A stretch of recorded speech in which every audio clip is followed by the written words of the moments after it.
Hey everyone, welcome back to the channel. All right, so things are actually getting very crazy right now. Donald Trump and Vladimir Putin is set to meet in Anchorage, Alaska. They've announced the location on the 15th of August, which is only a few days from today, I think 3 days. Today is August 12th. And now I see that ex-president of Russia, Medvedev, is calling for, before the meeting, is calling for part of the land swap. It must, the USA must give back Alaska to the Russians. I don't see that happening. But anyway, I don't know. Maybe Putin will go in there with that demand as part of the Ukraine thing because of all the weapons and the intelligence, and it's basically America's war against Ukraine. So I'm not sure if the Russians are just going to let the Americans walk away like that without any repercussions for the years. The Russians have lost like hundreds of thousands of men. They've spent billions of dollars on to fight this war that's basically against the America and NATO. So yeah, it's very interesting. Apparently, well, I just read now that Alaska was bought from the USA bought Alaska from the Russians in 1867 for $7.2 million, which is about $156 million worth of money in today's money. So yeah, it was very cheap, and I don't understand why. I didn't look into why the Russians feel like Alaska needs to be returned to them. But anyway, that's just going to be maybe another spanner in this deal. So I can't wait for Friday because I think it's Friday. On the 15th will be Friday. Because it's going to be very interesting. Donald Trump calls himself the man, the art of the deal maker. So far, he hasn't done any deals, proper deals yet. He's actually just had losses. These tariff things, he keeps calling himself like you got to deal with China, you got to deal with all these other countries. Meantime, he was the one calling them, begging them to stop to start shipping products to them. He's lowering his tariffs. His bluffs didn't work. There's been no deals done. But if he can pull off this deal, then I must say this will be the mother of all deals, and I will take my hat off and with a lot of respect.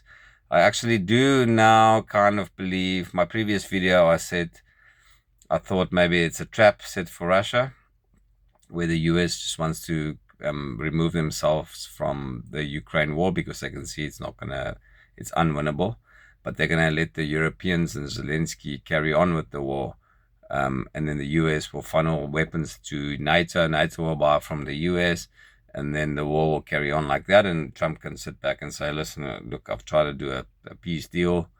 They didn't want to accept it, but yeah, I'm selling NATO weapons, and I'm clean now out of this war.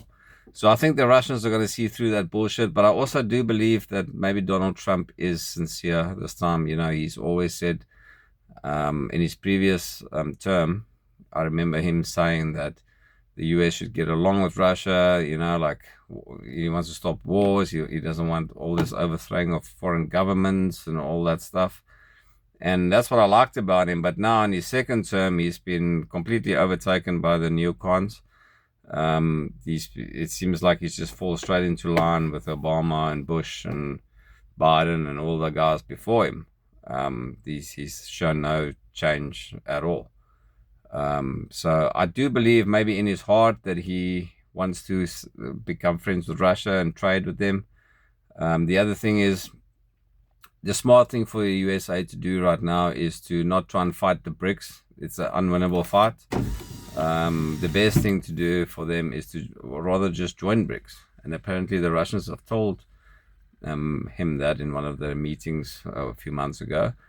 And hopefully that's what he's going to do, because if he can negotiate this peace deal, and the Europeans and Zelensky is not going to accept it. They've already said they're not going to concede land and all these things.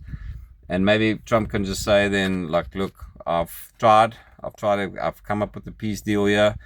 The Ukrainians and the Europeans are not accepting it, and we're removing ourselves. We're putting all of our weapons, all of our supplies, all of our military commanders out of there.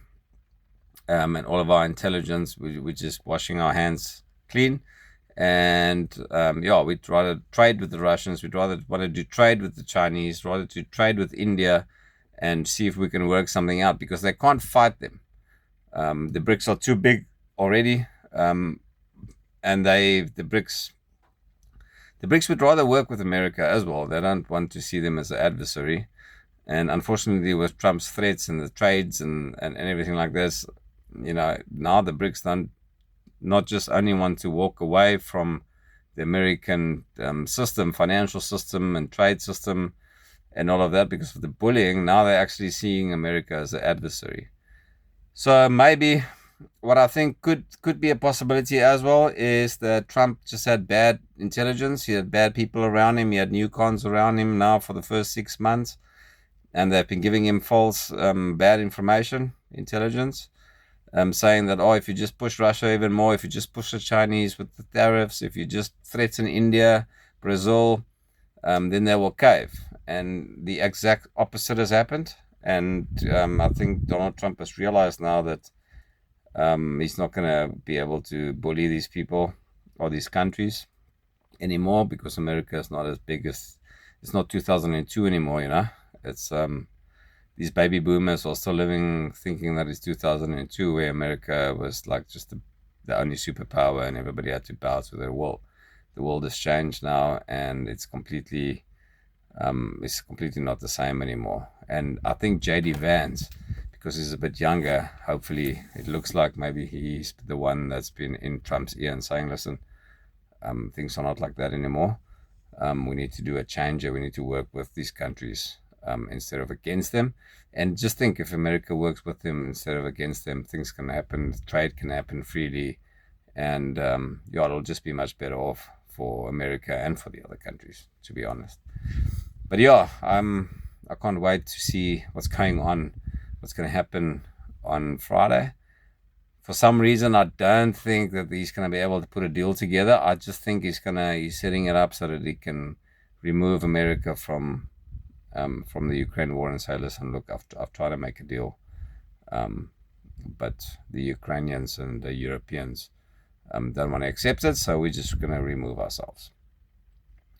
So I don't know. It's very interesting times. It's crazy, and now they're calling for America to give Alaska back to the Russians as well, which I don't see is going to happen.